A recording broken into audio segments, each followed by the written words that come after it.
Galaxy This Morning Live co-sponsored Goodwill Finance Limited. Financing for success since 1995. Wellness partner Tranquility Spa.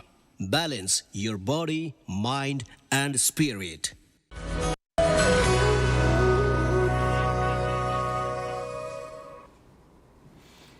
स्वागत छ तपाईहरुलाई Galaxy this morning लाइभमा र get ready for some magic because we have a magician for a guest today हजुर हो हजुर हो this morning लाइभमा आज हामी कुराकानी गर्न लागिरहेका छौँ क्रिकेटको बारेमा त्योभन्दा पहिला आउनुहोस् हाम्रो अतिथिको बारेमा सानो एउटा इन्ट्रोडक्टरी भिडियो हेरौँ होला मोन्टी देसाई नेपाली राष्ट्रिय क्रिकेट टिमका मुख्य प्रशिक्षक हुनुहुन्छ। सन् 1971 मा भारतमा जन्मिएका देसाईले मुम्बई क्रिकेट टिमबाट खेल करियर सुरु गर्नुभयो। केही वर्षको खेलाडी जीवन इन्जुरीका कारण त्याग्नु परेपछि देसाई प्रशिक्षकका रूपमा उदाउनु भयो। 1.5 दशकको प्रशिक्षण करियरमा देसाईले सन् 2019 मा क्यानाडा क्रिकेट टिमको प्रशिक्षकको जिम्मेवारी सम्हाल्नु भएको थियो। अफगानिस्तान, युएई, वेस्ट इन्डिज जस्ता देशमा ब्याटिङ प्रशिक्षकको भूमिका निभाइसकेका देसाईसँग आइपिएल देखि टेस्ट सम्मको अनुभव छ। सन् 2015 को टी20 विश्वकप छनौटमा नेपाली राष्ट्रिय टिमको ब्याटिङ कन्सल्ट्यान्टको रूपमा काम गरेका देसाई गत जनवरीदेखि नेपाली राष्ट्रिय क्रिकेट टिमको मुख्य प्रशिक्षक हुनुहुन्छ। पछिल्ला दिनमा नेपाली क्रिकेटको प्रदर्शन आश्चर्यजनक रूपमा सुधार्दै अनेक सफलता दिलाउन सफल तिनै मुख्य प्रशिक्षक मोन्टी देसाई आजको हाम्रो अतिथि हुनुहुन्छ।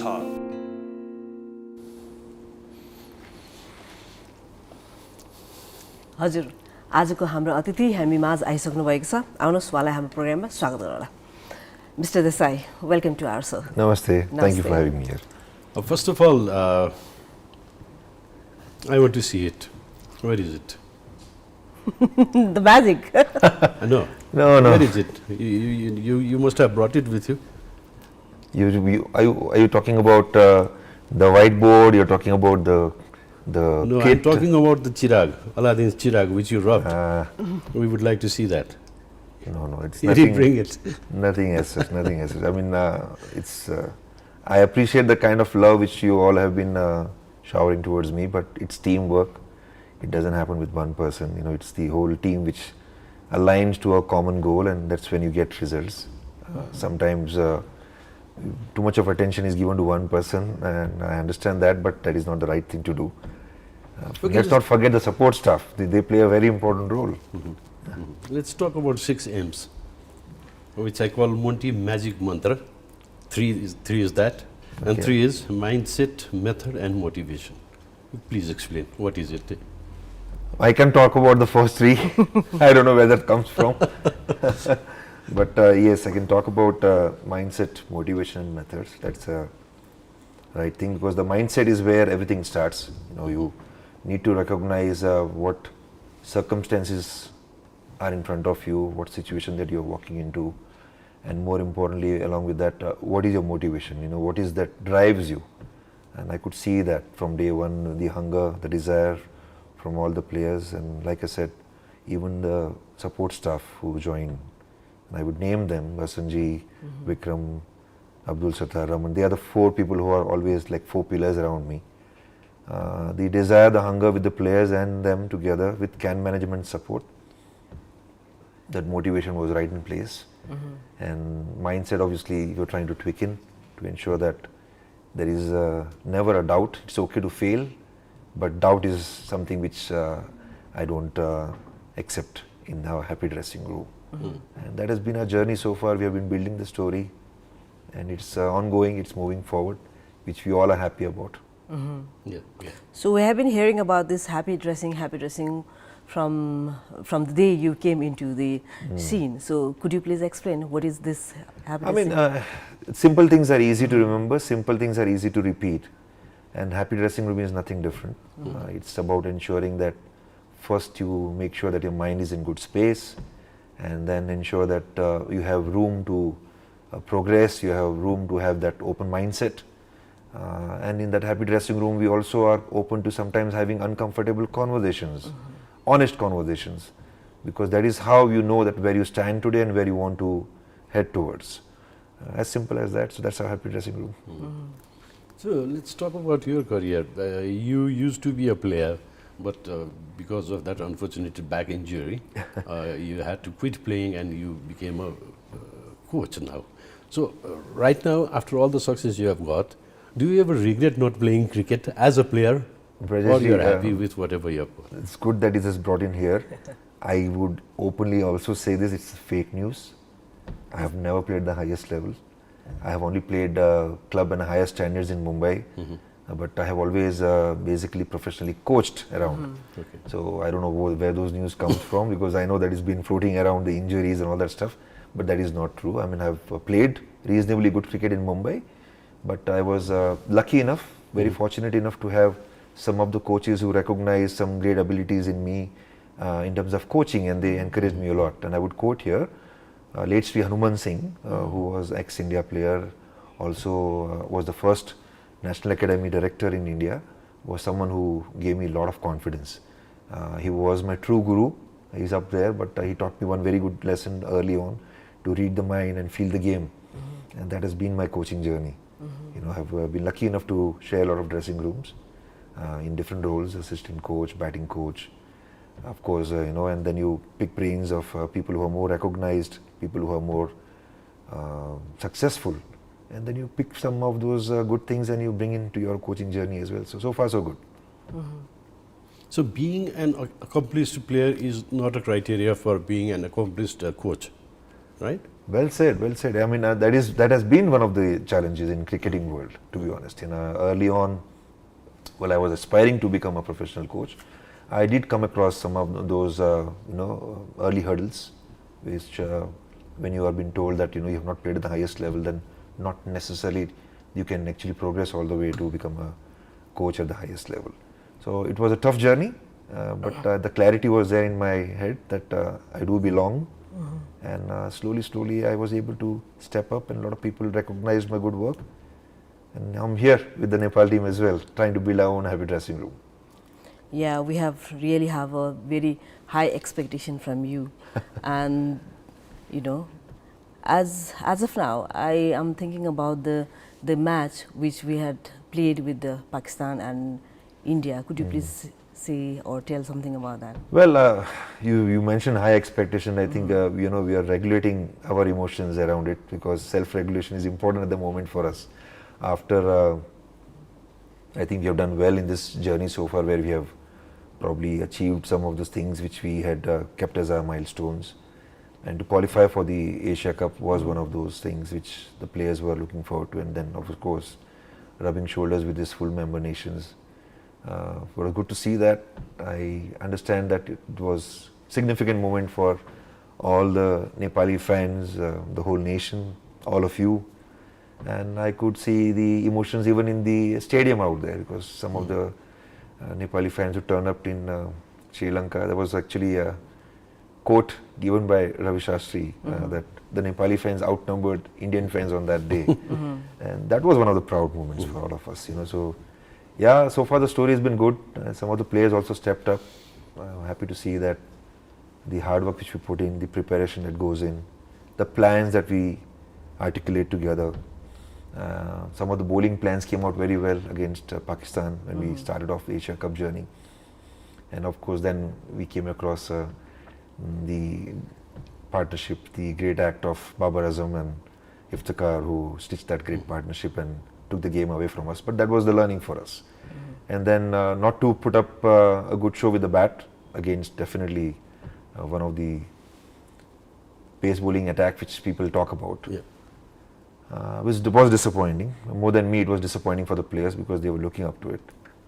I was happy to see the progress which we made, because within few days when we played against India, some of the players stepped up and we played 48 overs. I was expecting that we will be able to play the whole 50 overs and put at least 250 on board, but 230 we can take it, especially from where this whole journey has started this year and where we are. I think we did win quite a few hearts from with these full established teams and established players, and now we just have to keep building our story. Yeah, 230 was pretty convincing and pretty good enough looking at what other teams scored against India, especially. So, what did you do between these two matches? There was a drastic difference in our batting. They were playing the short pitch ball so well. What mantra? Again, I'll come to mantra because it's M. So, what mantra did you whisper into their ears, or what did you do? How did it happen? We shift away from mantra to methods. I think that is the right way to put it. And methods which we were identifying was again a collective job. I do believe in collective leadership, and I'll give a lot of credit to my support staff. We all actually worked very hard. I know that Basanji is not Basanji, I'm using him over here as an example because through this Asia Cup journey, I saw him sweating so hard. We don't have sidearmers who travel with us, so I obviously used my sidearm, and Abdul Sattar also used his sidearm. Binod, who joined us in this Asia Cup, also was doing some contribution with sidearms. But Basanji was also sweating hard with his shoulder.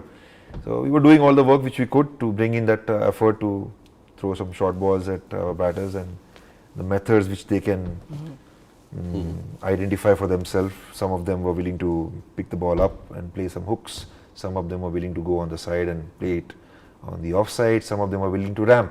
So once they got their areas right, they understood what are their strengths, and it was all about just bringing that process together and keep believing in that process. We had that process in place also in World Cup qualifiers in Zimbabwe. But any new thing which you adapt to, you don't get results straight away. You have to be patient around it. So the process was in place, and all we had to do as support staff together to make the players believe that it will come. And last ODI game of this year's cycle, and it was a perfect execution of a lot of them, the players, how they brought it together, and I was happy to see that at least finally some of the players did display how to play the short ball. Yeah, let's talk about something different. Heart and head. When Nepal was playing against India, your heart and your head, were they on the same page? What were you thinking? Look, I'm a passionate coach, okay, and I love coaching. That is my identity.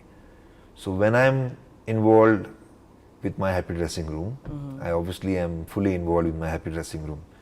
At the moment, I'm fully invested in Nepal. So I did sing both the national anthems that afternoon. Okay, but at the same time, we were there to basically connect to our deepest identity, and I was happy to see that our players were willing to compete.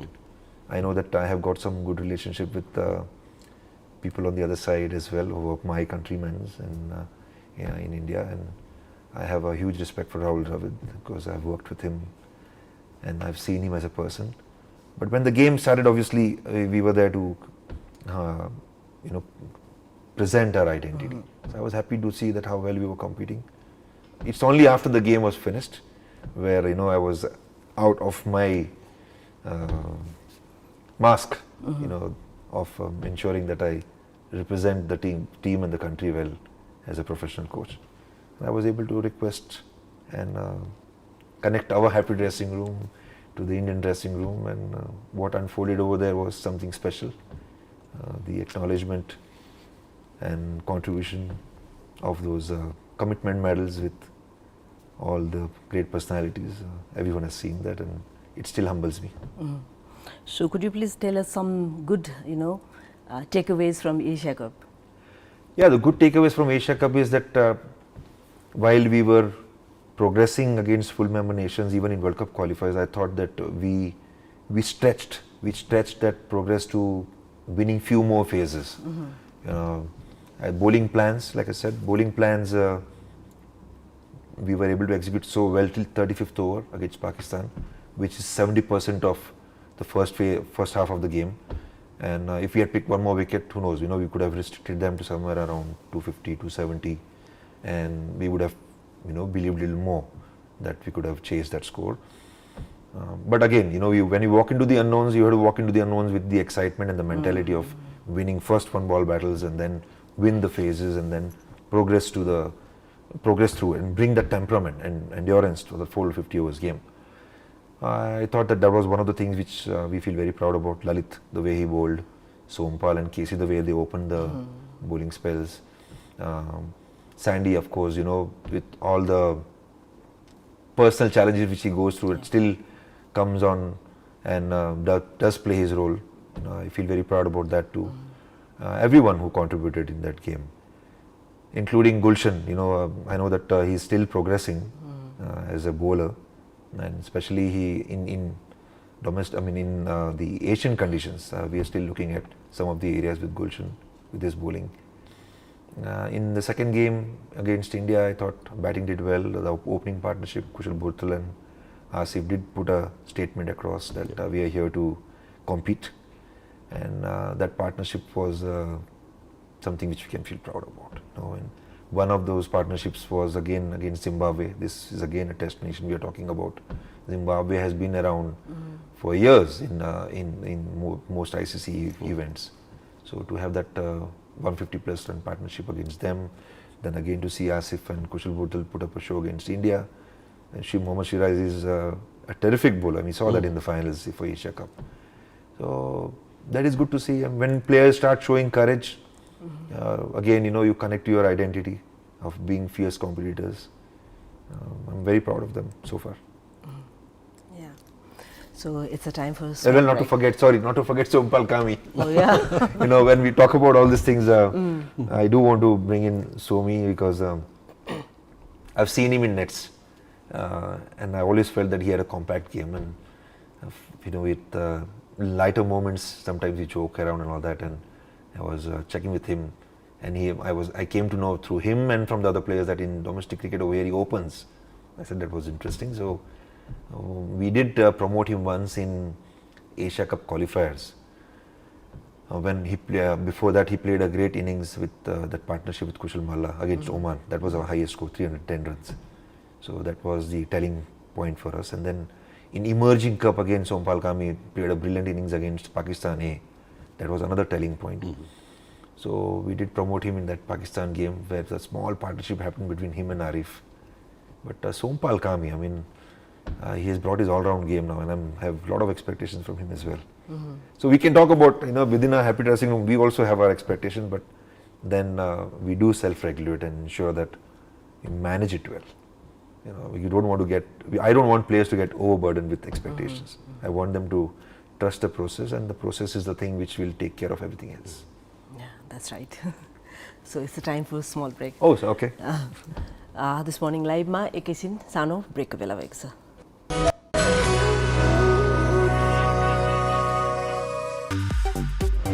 Galaxy This Morning Live co-sponsor Goodwill Finance Limited. Financing for success since 1995. Wellness partner Tranquility Spa. Balance your body, mind and spirit.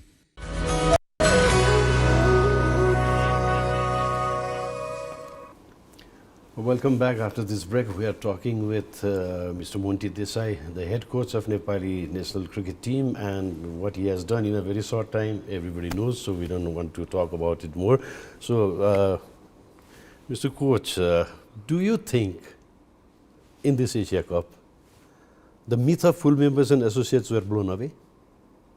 Because we all thought it would be, apart from some very sentimental people who thought that we would defeat India and Pakistan, most of us who follow cricket, we thought it would be way harder to play with them, compete with in that level. But in contrary, we played very well. So the myth between the associate and full members. I think some of the associate teams have surprised the full member teams in the past as well. If you have seen, so we also take a lot of we get inspired because of those performances by the other teams.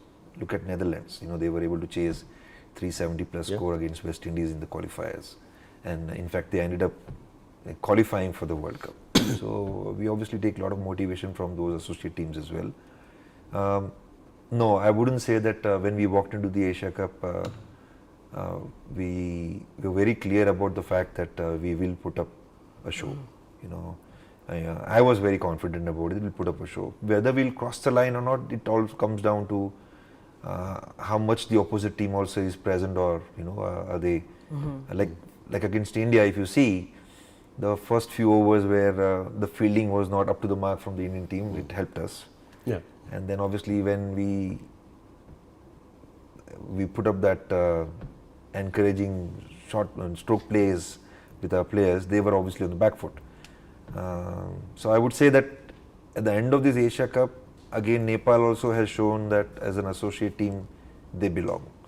And we always spoke about this. We had that conversation within the team that if we want to create more opportunities, then quality of cricket that we present to these full member nations will matter a lot. And such opportunities don't come every day. So we have to respect those opportunities. I think now with that respect that we have earned, partly with that efforts from our players, I'm hoping that we'll get more opportunities. Yeah. Do you think that they will take us seriously or they will avoid? I'm sure they will take us seriously because the kind of comments which has been put across on Twitter, or people have spoken about in after game post-match press conferences where some of the experts have acknowledged some of the efforts by our team, like our running between wicket has been spoken about, our ground fielding, the way we cover the ground. I mean, the Dipendra Airie's run out against Pakistan team. Those are the moments which we talk about. Yes, a lot of winning moments, it comes down to experience, that's where the players who are more established, they know. But our players are also getting there. I'm sure they will take us a little more seriously. We have to keep winning these qualifiers. Yes. And we know how important those qualifiers are. It is tough for the associate teams because you're, with one game and, you might miss the ticket to get onto that platform. We take that very seriously. Still, cricket is a very funny game, no? Absolutely. I mean, on that particular day, one player can take away the game, and we are obviously now heading into Asian Games, where the manifestation is about getting us a medal, and I understand that. We again have to manage expectations.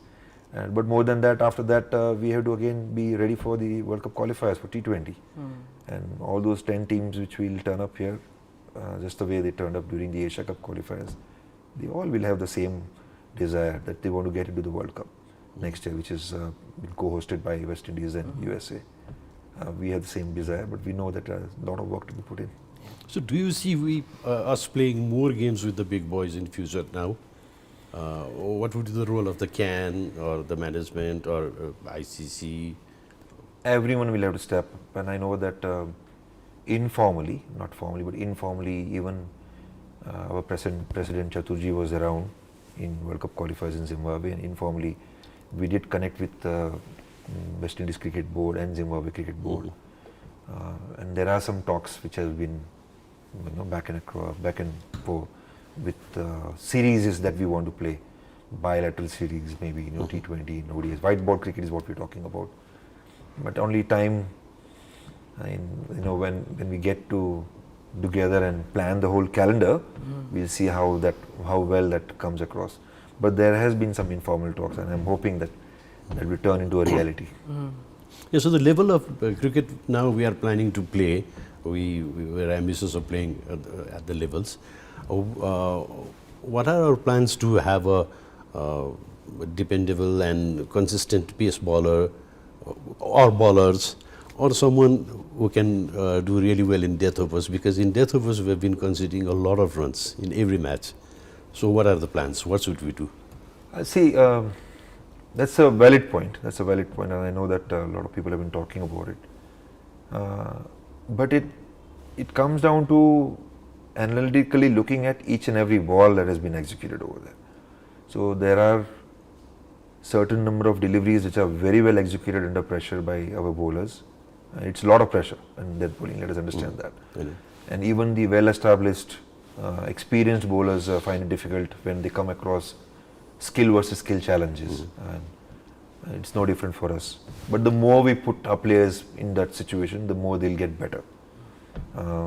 We have put certain plans in place, and players do practice and train for that. Yorkers is one area where we are trying to step up, and some of those Yorkers are very well executed even though we went for a lot of runs, when the Yorkers are getting missed, obviously the batters will hit them out of the park. But I'll give an example of last over bowled by Sompal Kami against Iftikhar was still around in that over. And he came round the wicket and he showed a little more courage to come round the wicket and execute those balls. And he ended up cleaning up few stumps, two odd wickets which he picked up. For me, that is success. Many times we define success only from the final column, the number of overs bowled, the runs given, but we have to break it down, and we do a lot of that breakdown. We see all the videos, the players see the videos again, and then they reflect and they see that what are the margins that we need to work on. And the inner coach is also actively involved. They are own inner coach. We feel that there is enough knowledge within the dressing room and they need to keep on having those cricket conversations.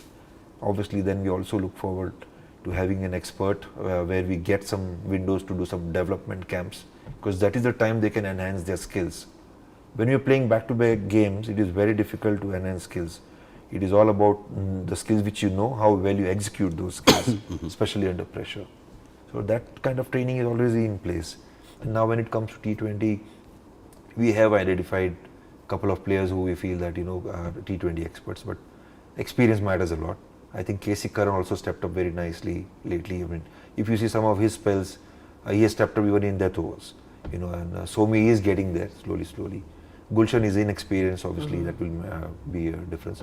But Lalit Rajbansi against West Indies, he bowled some of those death overs and he bowled brilliantly. I mean, the feedback was given to me even by the West Indian players that, to have a spinner bowl some of those death overs and with a lot of courage, he is practicing some of those Yorkers. Dipendra Airy has done very well in phases where he comes in and he bowls those very good economical overs back end of the game.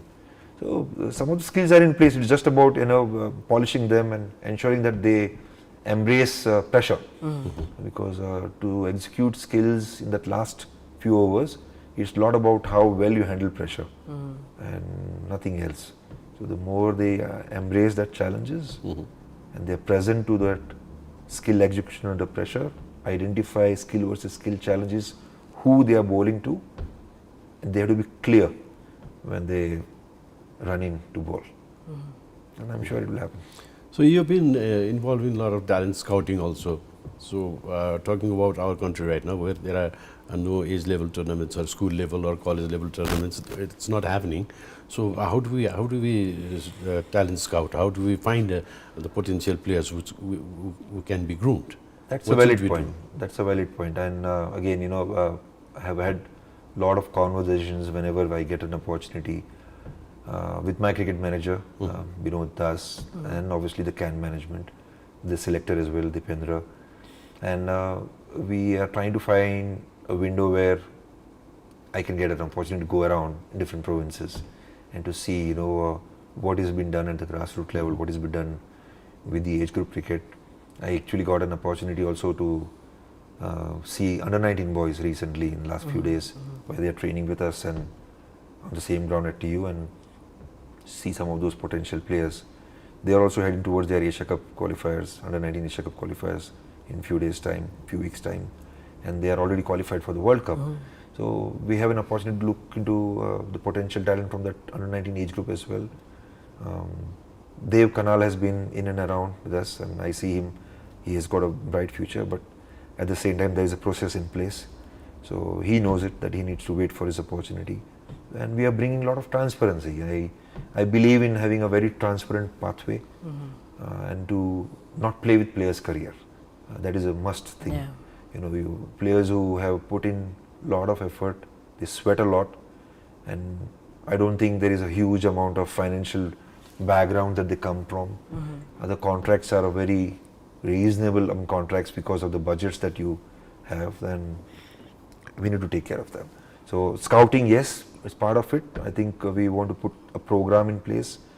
We want to put a domestic structure in place, 7 provinces, and then we also have the army team, the Nepal police team, APF.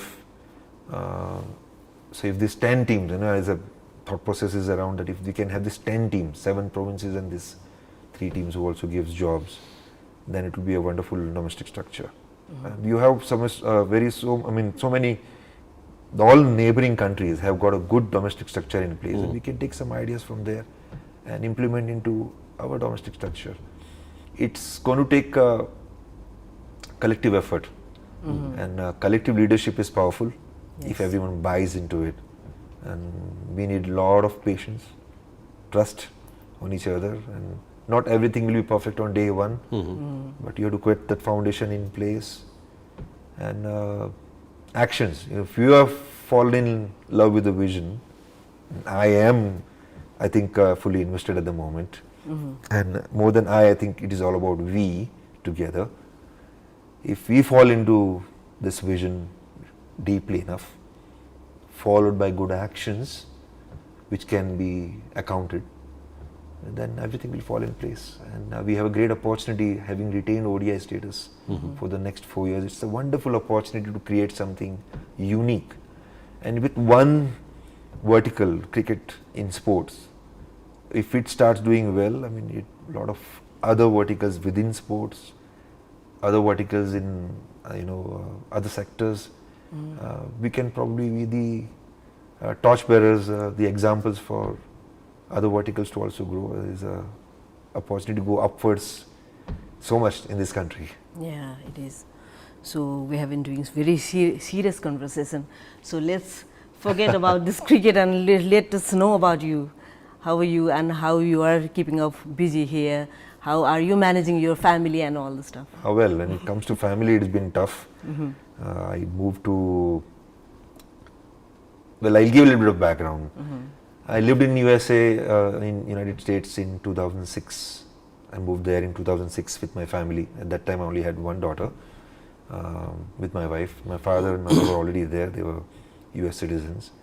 But in 2008 I moved back because I followed my passion and I was involved in IPL. There was an opportunity which was shared with me, and I took that risk to move back from States, and then obviously didn't look back. Worked my way up through the time which I spent with Rajasthan Royals for 7 years, and then the associate country teams and the full member nations and all that stuff. So coaching has been my journey. But last year I moved again to States for the sake of my daughters. We wanted to create opportunities for them.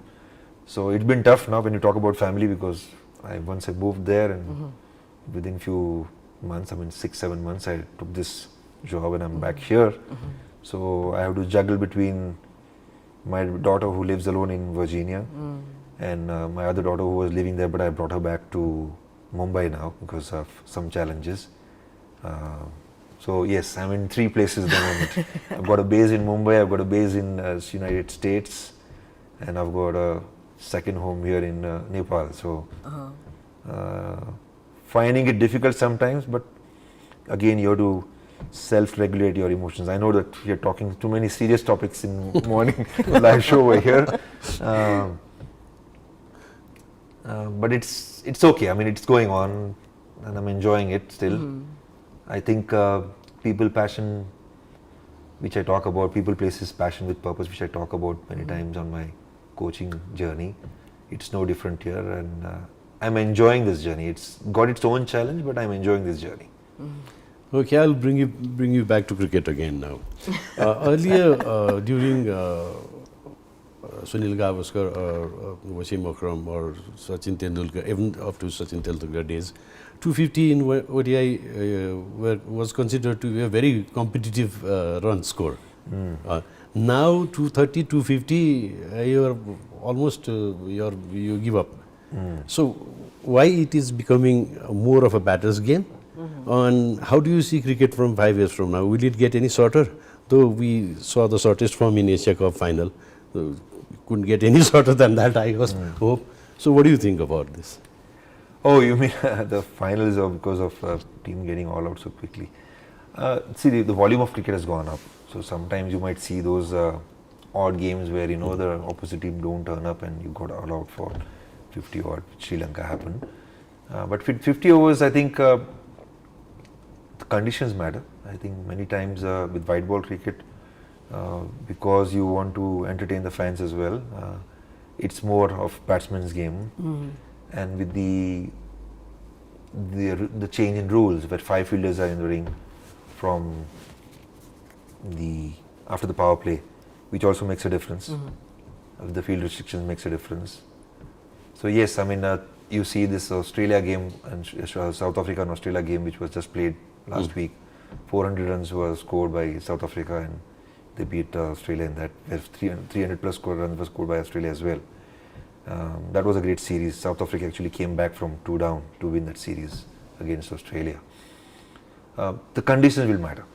Even over here in TU, when we were preparing those second ODI cycle of those 12 games, the mentality which I was on to bring was let's get a better wicket so we can see our batters play with a little more freedom, and bowlers will have to come up with some plans. We ended up scoring obviously 280s and 290s. We chased those 270s and 280s. Definitely it is becoming a lot more batting friendly in terms of ODIs we talk about. When you talk about different versions, T20 is in place, T10 is in place. I don't know if it's going to get shorter than T10. I don't expect that will happen. But it's very interesting phase of this cricket journey which we are talking about. My biggest concern is the amount of leagues which are coming up. So we'll have to see how well that is managed, because with the associate team, it's still the national team is intact. But what I saw with West Indies, the number of players who go to different franchises sometimes can be challenging, because you don't know how well your core team will come back and represent your country. And we are on the crossroads where number of leagues which are coming up, it could create a bit of a challenge with the representation towards your national team. So I'm drifting away from what you talked about, the formats, to the different challenges which you're walking into the future. Okay, tell us about your favorite players. Well, when I was growing up, I mean, Kapil Dev was a role model for us. I was 7, 8, I think, 9 years old when we won the first World Cup. And that was very inspiring for us. Obviously, that made us get into cricket. Sachin Tendulkar, of course, is a hero, because similar age. And while we were studying in college, we were seeing him, do a debut for our national team. So that was very, very inspiring, because we feel that he's similar age and how well he is, representing and playing with so much of courage out there. We were in Karachi, so obviously it was nostalgic. It was connected to that debut, where he did debut against Pakistan. And I was going back to those old stories, searching it on Google and YouTube and all that stuff. And Rahul Dravid, having worked with him, such a humble man. So these are the 3 names which comes in my mind at the moment. And, apart from that, Andy Flower has been a great mentor. He played so well against India, so obviously we had a lot of respect for him. And I was lucky enough to come across him in some of the coaching camps, and I have a good relationship with him as well. So some of these players are very interesting. Now obviously there are so many players that you can look up to and enjoy. Virat Kohli's and Rohit Sharma's, and when we talk about batting, when we talk about bowling, again Bumrah's and the Shaheen Afridi's and from Asia, and then other side as well, there are some very interesting players. Mr. Desai, we have played 60 overs. 10 overs more we have played with you. So, but before going in brief, what are the preparations for the Asia, and what are our chances? What do we expect? Shortest format. So the challenges with the shortest format is the intensity. And we can't take even one ball lightly, one over lightly in the shortest format. So we have to win all the phases to ensure that we stay ahead. Preparing well, because the TU is a ground where we go and train. The groundsmen are always proactive. And like I said, the support staff and the players and the camp management. Whatever we can do over here, we are trying to do that. And we'll head into Asian Games and try to perform there. And from there, hopefully, if we get good results, with that confidence, we can go into the World Cup qualifiers as well. So how happy are you with the CAN and with the all members? We have our ups and downs, and it's always ecosystem versus ego, but absolutely. So good that you reminded me that we do try to work from the ecosystem and not the ecosystem. Communication is very important for me, and transparency. So there's constant communication which I bring in, and I value that a lot. So thank you very much for whatever you have done to Nepali cricket, and thank you very much for being here in Nepal in our show. So a small memento Yeah, from us. this is from for outside. you. We are Thank you very so much. happy to have you here. Oh, lovely. Thank you so much. This is from our magazine partner. This is for Okay. you. Thank you I'll so try to much. read it. Thank you so much. See Thank you, again. Mr. Desai. It was wonderful talking to you and knowing a lot about cricket. अब हामी एउटा सानो break लिन्छौँ, पाहुनालाई बिदा गर्छौँ अनि फेरि उपस्थित हुन्छौँ.